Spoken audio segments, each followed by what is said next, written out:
firstly, can I say that the Labour Party is very, very supportive of the Chinese community in New Zealand, and we're very, very supportive of continuing to have a relatively open immigration policy where we welcome new migrants from around the world. The Chinese community has been an extremely hard-working and successful part of New Zealand society, and we look to build on that success as we seek to further develop our economy and our community. So in terms of our immigration policy, we do stand for open immigration. It was the Labour Party that first brought international students from China to New Zealand. It was the Labour Party that signed the China FTA, and it's the Labour Party that was first to establish diplomatic relations with China. So we have a long history of friendship. So where to from here? Our immigration policy is designed to match the international skills that are available with the needs of a growing economy, while at the same time providing for family reunion and humanitarian objectives and meeting some treaty commitments. So China's been one of our largest providers of new migrants for a number of years and remains very, very important to us. So we aim to see that continue to grow.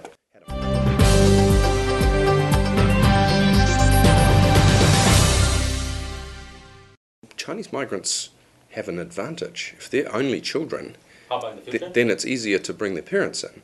That won't change because parents' children are the Tier 1 family reunification. Yep. And if you're an only child and you come to New Zealand, it's going to be easier for you to have your parents qualify than if you were one of, say, 5 siblings and only one of them's in New Zealand. By definition, your centre of gravity is in New Zealand. We want to make sure when people come here that they have the support to integrate well into society. So we are expanding our English language tuition, English as a second language training for new migrants, and we're also refunding night classes and adult education, which anybody, including migrant families, can benefit from at no cost. No cost. So such policy will not change at all? No, not at all. No, in fact, it will expand. It seems good news for the Chinese community? It is good news. Exactly. Under the Labour government, yep. New Zealand will open the door to Chinese migrants, qualified Chinese migrants. Yeah, I mean, it will continue. How about the investment? Yes, we welcome foreign investment. We welcome it where it can add value to our economy. Mm-hmm. So if a foreign investor wants to build a factory or transfer technology or help develop natural resources, we welcome that. We are going to limit, though, the ability of foreign nationals who aren't planning to live here purchasing real estate or farmland. And that's not specific to China, that is for anyone from any country, because we want the price of our homes and the price of our farms to be relative to the ability of our local people to pay. But again, let me say, if someone wants to build new ones. Build new ones or move to New Zealand, then there's no restriction on buying land. Okay, take me as an example. Yep. I'm now holding a work visa, and if someone is applying for the permanent residency and he buy the house in New Zealand, how to judge his identity? So I think I need to check in terms of where the cut-off point is. I think if you're here on a visa and you're intending for permanent residency, that's fine, you can buy land. I think so, but I'd really want to check that. Mm-hmm. If you want to be an owner-occupier, it's fine. If you just want to trade it and you don't want to build on it, that's not fine. But if you're a resident, you can do what you like.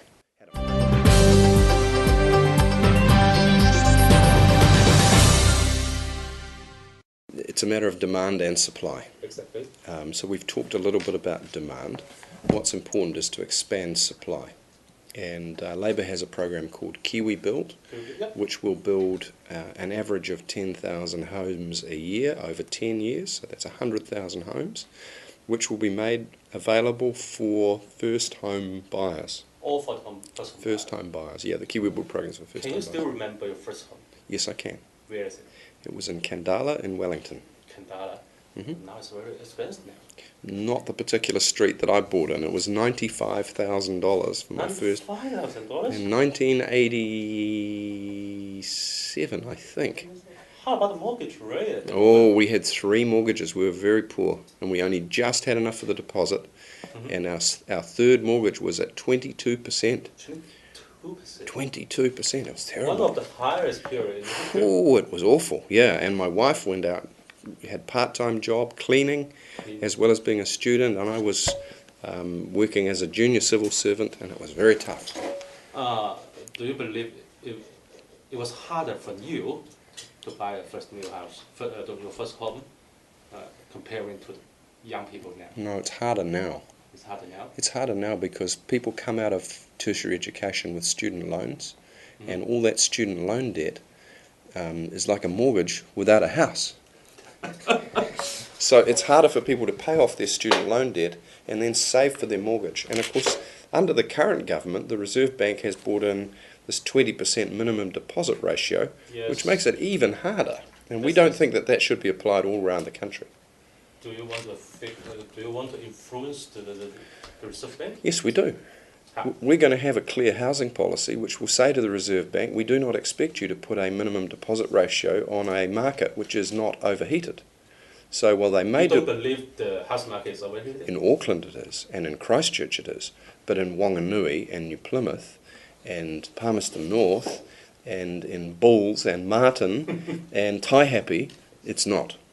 So it should not apply equally all around the country. It should only apply to the regions that are running really hot. Yep. So you don't believe nationwide policy should apply for the whole house market? No, I do not. I think we all know where Auckland ends and the Waikato stops, and it's possible for the Reserve Bank to apply those policies regionally. Do you please compare the Kiwi Bill policy to the national policy? See, National hasn't really got, with respect, much of a housing policy at all. They've really only said two things. Firstly, that they would try to lower the cost of building materials by reducing the tariff, but we know that that will only have about a 1 to 1.5% impact on the build cost of a home. And that's less than the Auckland average house price increases in 2 weeks, right? Sure. So all that buys is a 2-week grace period. The other thing that National has said is that they would subsidise the deposits of first home buyers. But that is like trying to put out a fire by pouring petrol on it. Because that just causes more inflation in the housing market if the demand goes up, and it's capitalised into home values. So when they tried it in Australia, it didn't work. And that's why the New Zealand Treasury told the National Party, it's a dumb idea, don't do it. But they did it anyway because they thought it sounded good. The other thing is, of course, that the Prime Minister's got his numbers wrong. He said that they would give a deposit subsidy of up to $20,000 per person. Per couple, sorry. But they have 220 million to spend. They have 90,000 couples, and that averages out at 2,400 per couple on average, not 20,000. So people should look very carefully at the numbers. There'll be a lot of disappointed people. Where would the sections be under the Kiwi Bill policy? So in Auckland, for example, there would be a combination of standalone homes that would be further out in some of the outlying suburbs, and some infill. And there would be a lot of condominium-style and apartment-style building, like terraced houses, closer in. High density? Medium and high. Medium and high. That's the future trend. Yes, because we need to improve the density of our city so that we can afford public transport and other good things. Yeah? Exactly. Yeah. How about the special housing area? Special housing area, sure. We will act to use the power of government to develop different housing areas. We won't have exactly the same policy as the current government, but we do see government working in partnership with local and regional government as being able to help proactively develop different areas, and that will work with the Kiwi Build program. Okay? So you support the mid and high density housing policy, housing market? Kiwi Build will be a mixture. Some will be low density further out, but the closer you get to the centre of the city, the higher the density will become. That depends on the public transport. It does. Especially in Auckland. Exactly. You suffer from it? Well, we're very passionate about improving public transport. In my own suburb of New Lynn, of course, we've had a major redevelopment project. We put the rail line underground, built a new train station, which you probably used, and every week, and now we have trains running every 10 minutes. So Labor and government will accelerate the deployment of the city rail loop from Britomart Station all the way around to Mount Eden and back, and that will help the trains speed up all around Auckland. Is that the first priority? That's our top priority to get that started. Yeah, so we'll put $1 billion into that. How about the Waterview connection or something else? Well, the Waterview connection is already contracted, and that will be completed as soon as possible. As soon as possible. Yep. But the CRL will cost about 2.8 billion. I think the cost estimates vary from about 2.1 to about 2.8, and we will probably put in about half, but $1 billion minimum. That'll be from within the Land Transport Fund. Excellent. How about the toll road? Toll roads? Yeah. Yeah, we have mixed views about that because we don't want it to be regressive. That is, we want people with lower incomes not to be penalised. So our way of thinking is, yes, sometimes it can be appropriate for a good project, but there always has to be a non-toll alternative. So if people can't afford the tolls, they can go a different way. So we would not block the development of new toll roads. Stephen Jones used to calculate the Labour spending plan will be up to almost 17.9 billion in over 4 years. Well, he wasn't in my class at Harvard, and I don't think his mathematics is very good. National is committed about 15.3, Labour's committed about 15.6, so round about the same. Here are our fiscal commitments, because I know for the Chinese community and for most New Zealanders, the ability to rely upon the fact that we are very good with the budget is very important. We're going to run surpluses, fiscal surpluses, every year, unless there's a major meltdown. How to achieve that? Being very careful with what we spend. We can, if you go to our website, you will see our budget is all online. It's all banked and paid for. We run surpluses every year, and we pay down National's record debt faster than they do. In fact, by the end of our second term, it should be paid right back down to 3%. So that's a great achievement. And David Parker, our finance spokesperson, he's excellent. I know. Yep. Much more funny, maybe. And funnier than me.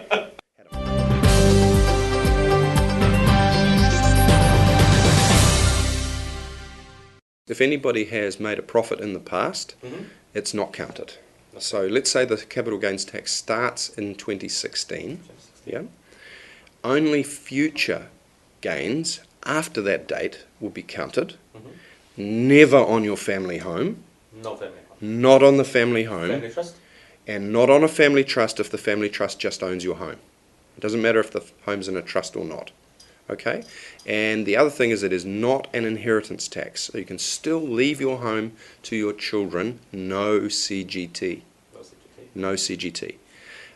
So if in future you have an investment property, not the one you're living in, but you have a say, second or third house, then the future gain would be taxed only when you sell it, only when you have cash in your hand. Then you keep 85 cents, government gets 15, which is quite a small tax. Will you set up an authority or something to monitor?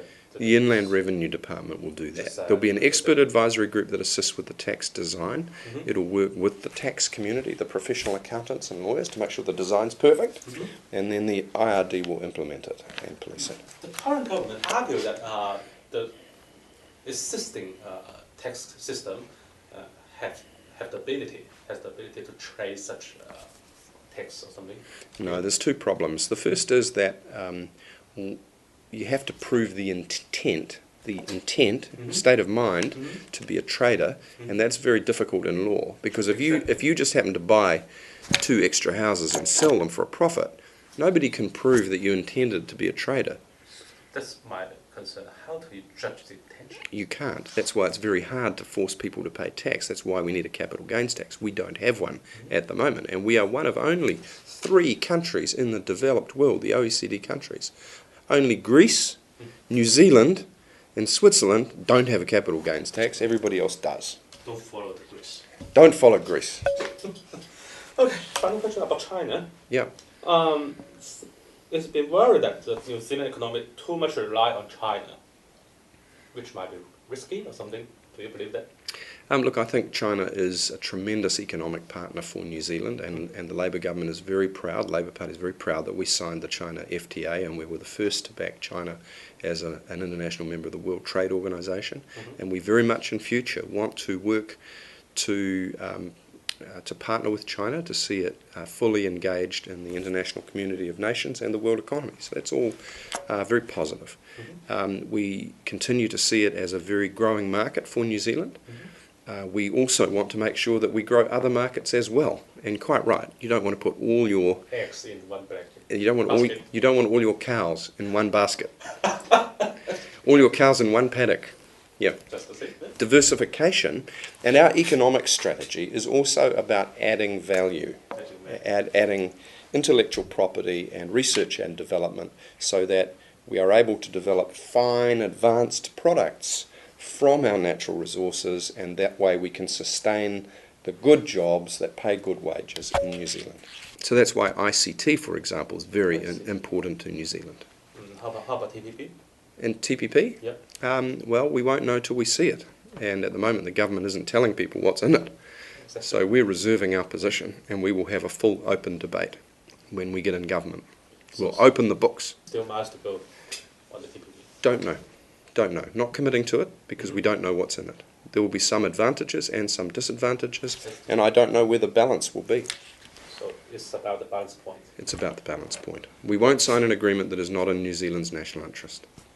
Okay, then there's still 1 week to go. Yes. Are you confident? We can and will win this race. It will take, on 2 of the latest polls, TV1 and TV3 poll, about a 2 to 3% shift.